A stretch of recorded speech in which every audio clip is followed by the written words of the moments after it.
बढ़ाए गए हैं। एनडीआरएफ की स्पेशल टीम को भी तैनात किया गया है। 24 घंटे श्रद्धालुओं की सुरक्षा और व्यवस्था के लिए प्रशासन की टीम एक्टिव है। लो पार्किंग जोन में खड़े वाहनों पर एक्शन लेकर हटाया जा रहा है। श्रद्धालुओं के वाहन भी संगम से 10 से 12 किलोमीटर पहले बनी पार्किंग में रोके जा रहे हैं। यहाँ से उनके लिए शटल बस की व्यवस्था की गई है। महाकुंभ के रास्तों पर कड़ी सुरक्षा के निर्देश हैं। हर रास्ते पर सुरक्षा बल, पुलिस फोर्स की तैनाती बढ़ाई जा रही है। स्टेशनों पर होल्डिंग एरिया बनाए गए हैं। साथ ही सभी वीआईपी पास रद्द कर दिए गए हैं।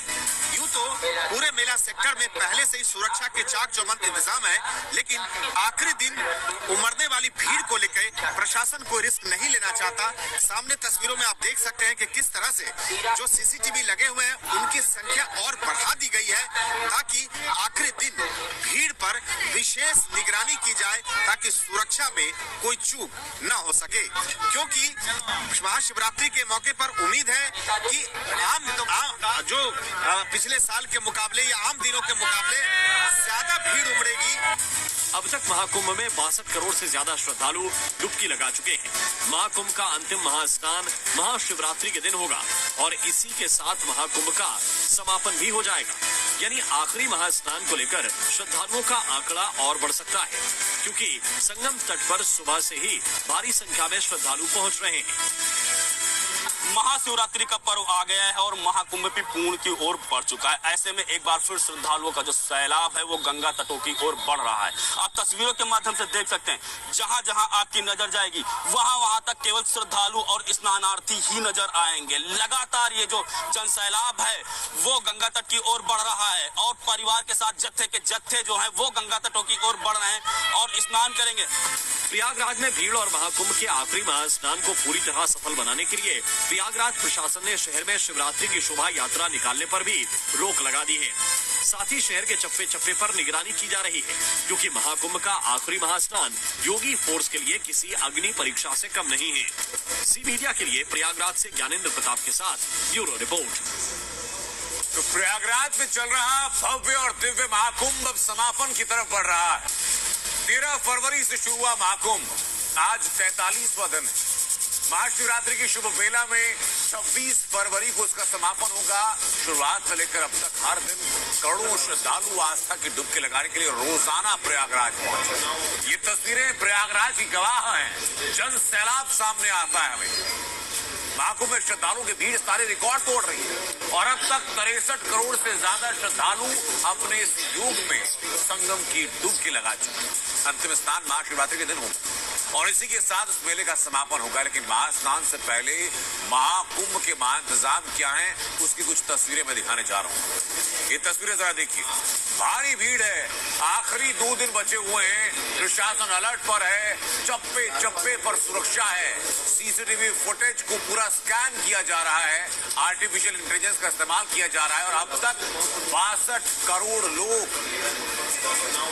महाकुंभ में पहुंच चुके हैं स्नान के लिए। किसी ने सच कहा कि महाकुंभ में जिसने जो तलाशा उसको वह मिला। गिद्धों को केवल घास मिली, सुअरों को गंदगी मिली, संवेदनशील लोगों को रिश्तों की खूबसूरत तस्वीर मिली, आस्थावानों को पुण्य मिला, सज्जनों को सज्जनता मिली, गरीबों को रोजगार मिला, अमीरों को धंधा मिला, श्रद्धालुओं को साफ सुथरी व्यवस्था मिली, पर्यटकों को अव्यवस्था मिली, सद्भावना वाले लोगों को जाति रहित व्यवस्था मिली, भक्तों को भगवान मिले। मतलब सबने अपने स्वभाव और चरित्र के अनुसार चीजों को देखा है। एक ही घाट पर सभी जाति वर्ग के तीर्थ यात्री स्नानार्थी बिना किसी भेदभाव के नहाते रहे। सनातन की सुंदरता आखिर समाजवादी और वामपंथियों को कैसे नजर आएगी?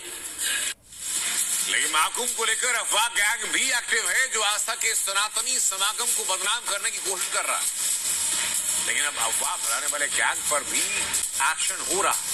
140 ऐसे अकाउंट्स, ऐसे सोशल मीडिया हैंडल जो महाकुंभ में भगदड़ से लेकर दूसरी खबरों पर फर्जी वीडियो वायरल कर रहे थे, उनकी पहचान की गई और अब सख्त एक्शन की तैयारी।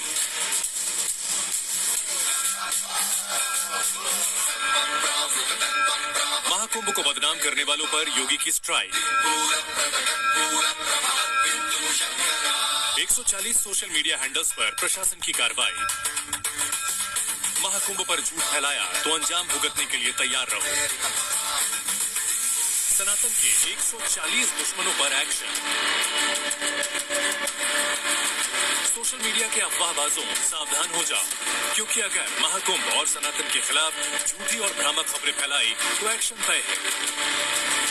दरअसल प्रशासन की ओर से 140 सोशल मीडिया अकाउंट्स चिन्हित किए गए हैं जो महाकुंभ पर अफवाह फैला रहे थे। ये सभी महाकुंभ के नाम पर भ्रामक और गलत वीडियो वायरल कर रहे थे, लेकिन मुख्यमंत्री इनके खिलाफ सख्त हो गए हैं।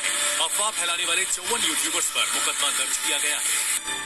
लगा के आग बहारों की बात करते हैं, जिन्होंने रात में चुन चुन के बस्तियों को लूटा, वही नसीबों के मारों की बात करते हैं। काहिरा का वीडियो लेकिन महाकुंभ के साथ जोड़ करके दुष्प्रचार किया जा रहा है।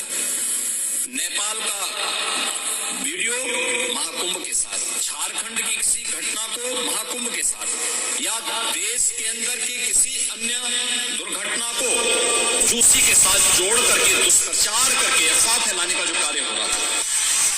महाकुंभ में भगदड़ मची तो उस पर भी अफवाहें फैलाई गई। मरने